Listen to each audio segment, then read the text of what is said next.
to make you feel my love.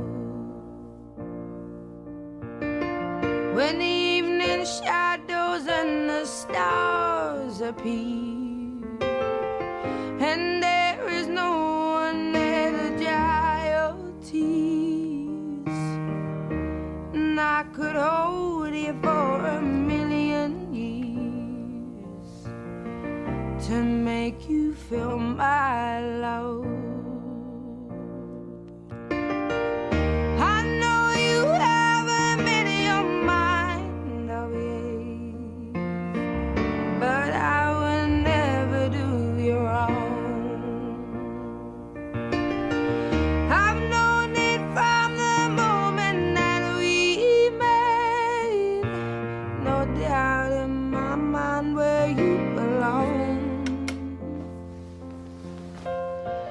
I'd go hungry, I'd go black and blue, and I'd go crawling down the avenue. No, there's nothing that I wouldn't do to make you feel my love.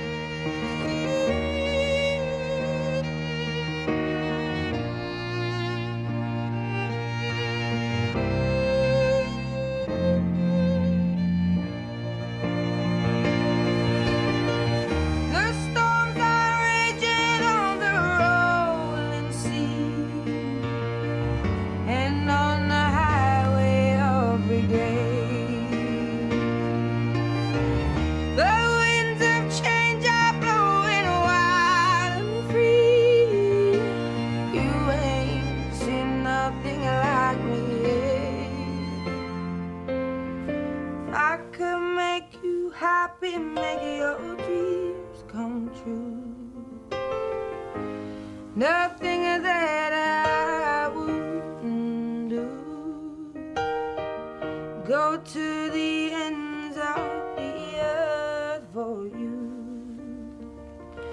to make you feel my love. To make you feel my love.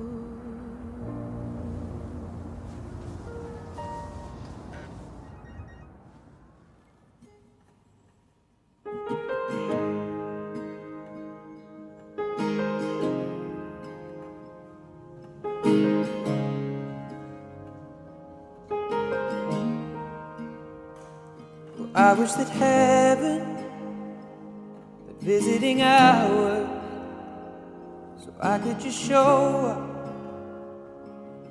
and bring the news. She's getting older, and I wish that you'd met her. The things that she'll learn from me, I got them all from you. And I just stay a while and we'll put all the world to rights. The little ones will grow and I'll still drink your favorite wine. Soon they're going to close, but I'll see you another day. So much has changed since you've been away.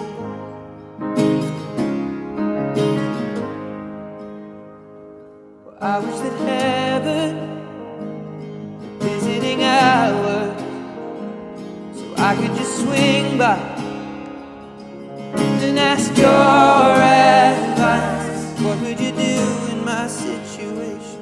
I haven't a clue how I'd even raise them. What would you do? 'Cause you'd always do what's right. We just took a while until my worries disappeared. I'll tell you that I'm scared of turning out a failure. You say remember that the answer's in the love that we create. So much has changed since you've been away.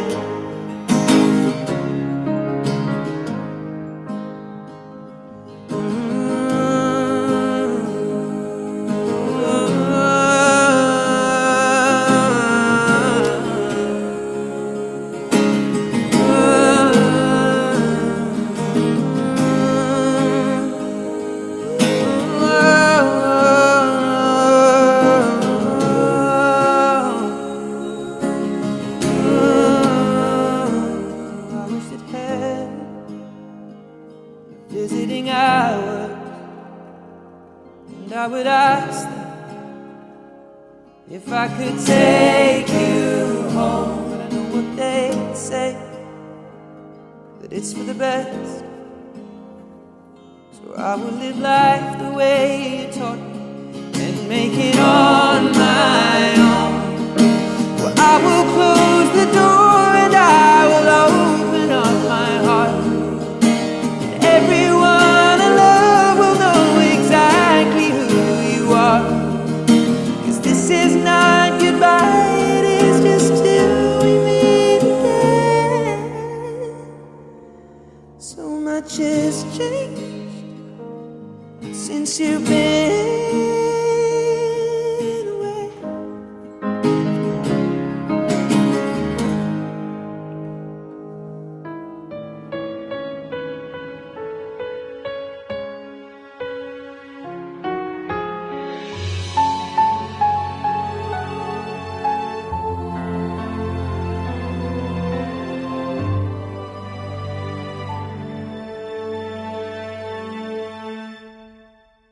Pag-ibig ang siyang pumukaw sa ating puso at kaluluwa, at siyang nagdulot sa ating buhay, liwanag sa dilim at pag-asa. Pag-ibig ang siyang buklod natin, di mapapawi kailan pa man. Sa puso't diwa tayo'y isa lamang, kahit na tayo'y magkawalay.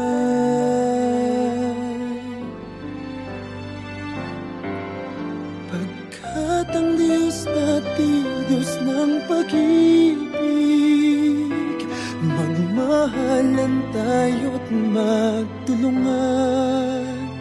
At kung tayo'y bigo, ay huwag limutin na may Diyos tayo't nagmamahal.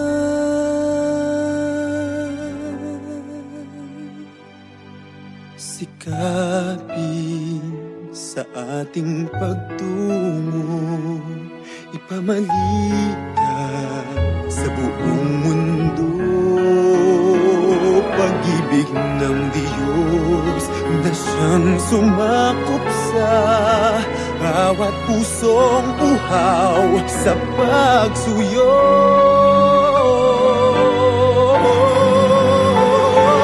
Pagkat ang Diyos natin, Diyos ng pag-ibig, magmahalan tayo't magtulungan. At kung tayo'y bigo, ay huwag limutin na may Diyos tayo't nagmamahal.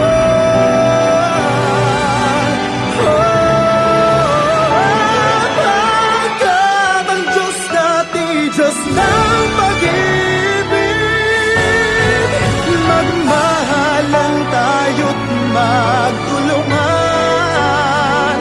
At kung tayo'y bigo, ay huwag limutin na may Diyos tayo.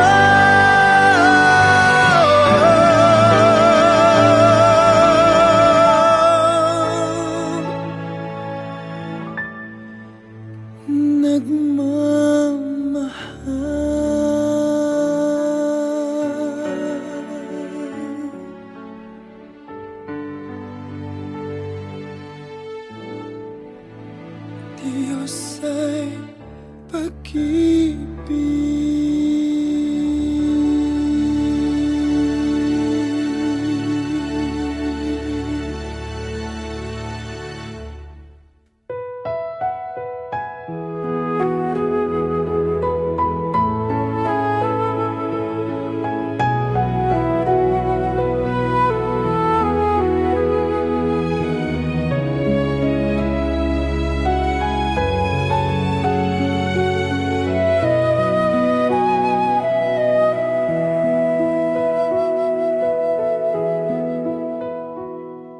Ikaw ang sintang di kayang saktan, ang liwanag ng buhay ko. Ikaw ang laman ng puso ko na di kayang iwanan ka. Isipin mo nasasaktan nang dahil sa pag-ibig ko. Sana'y wag nang mangangamba at ikaw lang ang aking mahal.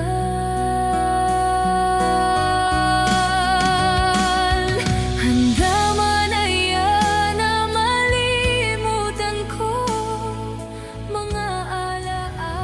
Si Romel po ay pinanganak noong Agosto 5, 1956. Sa murang edad, dinala po si Romel sa Amerika ng kanyang magulang. Doon na po siya nag-aral.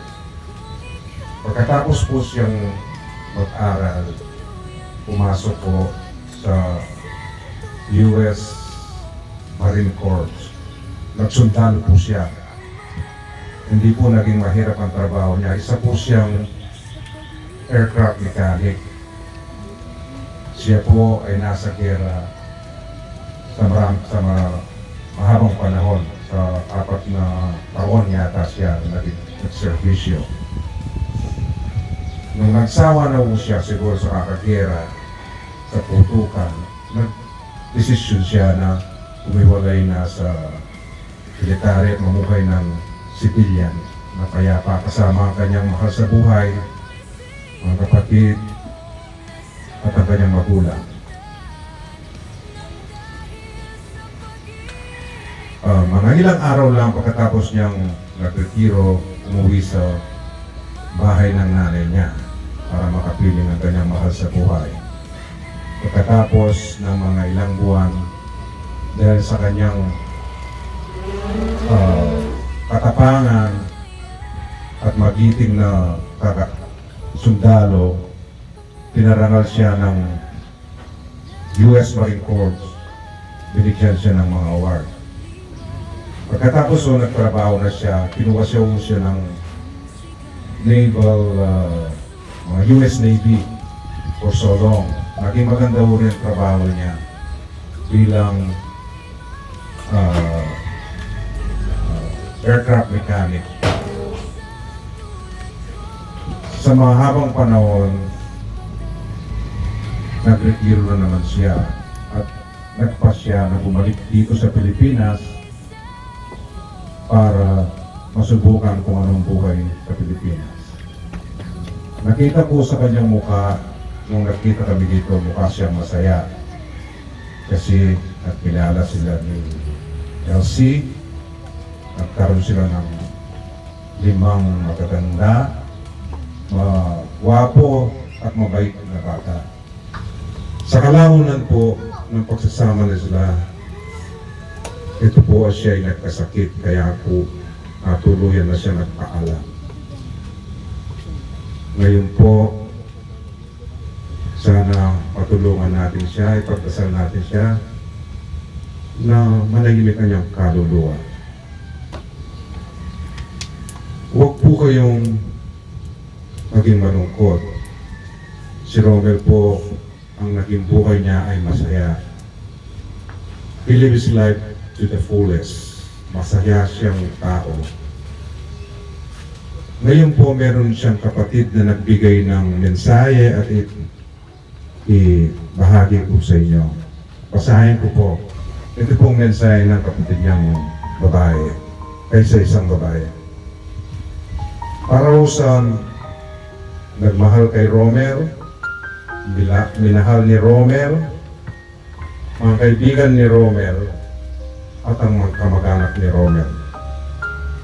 Today we gather with heavy heart to say goodbye to my brother. This is not easy moment, and there are no perfect words that can truly capture the pain of losing someone we love so deeply. Still, we are here to honor his life, his love, and the place he will forever hold in his heart.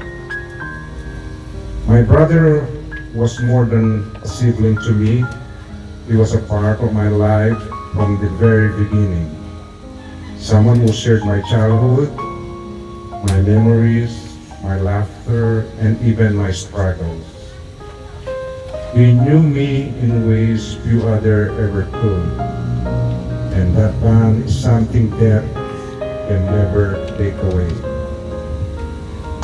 He had his own way of showing his love, his own personality, his own strength, and imperfection. Whether through his kindness, his humor, his generosity, or simply his presence, he touched the lives of many people today. The fact we are all gathered here is to prove how much he mattered. I miss this conversation. We didn't get to finish. The memories we didn't get to share. And the future memories we won't make together. But I am grateful to the time we did have.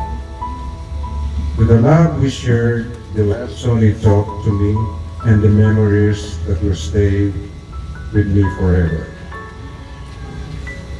Though my brother may no longer beside us, he lives on our hearts, in our stories, and in the love he gave. We carry him with us in everything we do.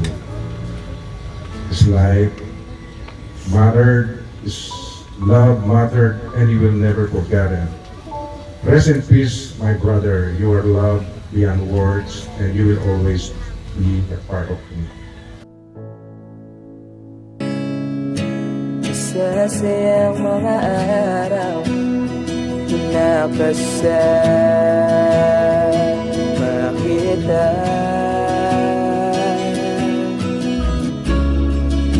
Paglalambing at kulit mo na hindi nakakasawa.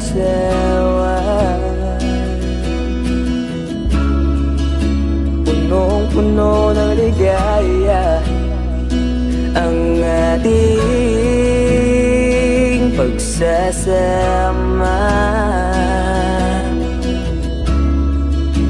na parang wala nang sisira ng lahat.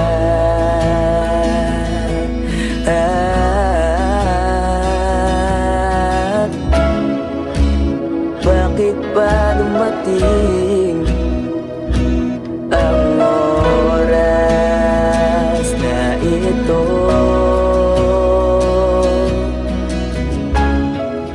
Nabalitaan ko na wala ka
nasabay